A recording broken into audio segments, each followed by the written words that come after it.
Man, I remember going to Walmart for like about a month and egging my mom just to buy me this CD. Instead, she made me buy it with my own money.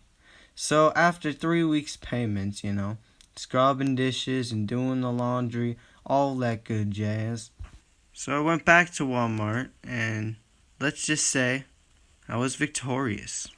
After 5 years and that 1 year in 2018 where I stand Panic for like the whole year, and High Hopes was my most streamed song of all time, and Panic at the Disco was my most streamed artist of that year by a long shot, and also that year in 2019 where I just couldn't stand High Hopes anymore and I went on a rant, and that time that was going on the tour and nobody would drive me, and that time I took my shirt off during Iverson and I tried to get in my bathroom, but other than that, let's talk about the album that got me into the band and Brendan's amazing vocals and the death slash dance album DOAB, also known as Death of the Bachelor. Because that show really needs to end. It's going on for way too long, okay?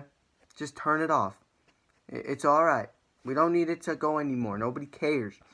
When I put this CD in my player for the first time in probably like 5 months to at least a year, I'm surprised that I still know almost all of the lyrics word for word, and it just shows how much I listened to this. This album is the most drunk, poetic, praise for God album I have ever heard.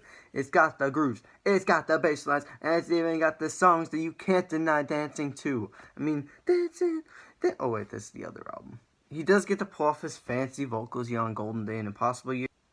This just shows that his vocals are one for the ages. For those who don't know what that means, it means that it's very, very, very rare to have those kind of vocals. And it's crazy that he has those, because I think for him, he's one of the best singers of his generation.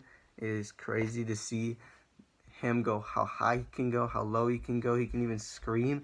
So, hitting those crazy notes on like, Victorious or Golden Days, it's just crazy to see that. And even live videos I watch, he just does some crazy solos with his vocals, and it's just insane. And I respect him for that, because those are some crazy vocals.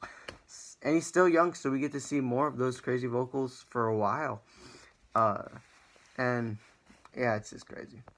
Victorious leads you into this album with crazy expectations as Good Time brings in that old Rock Lobster bass line, hooks you into the party, then Hallelujah shows up and you're on your feet screaming at the top of your lungs, Hallelujah! And Emperor's New Clothes brings a darker side of Brendan, but delivers a fantastic note, literally. Then the title track, Death of a Bachelor, just has you settled and has you singing for a classic song, and Crazy Eco's Genius is literally the definition of a fire track. While LA Devotee brings a nice dance beat but says something about sweaty balls. And then, Golden Days, he blows you away with Brendan's amazing vocals as always. And Good, Bad, and Dirty gives you that punch in the face, and House of Memories is just a true fan classic, and Impossible Year ends the album with a soothing, slow song that shows Brendan Urie's vocals and how he can just pull it off so well and wrap everything else up in the album and just take it down with one soft song, and it's a great ending to an album.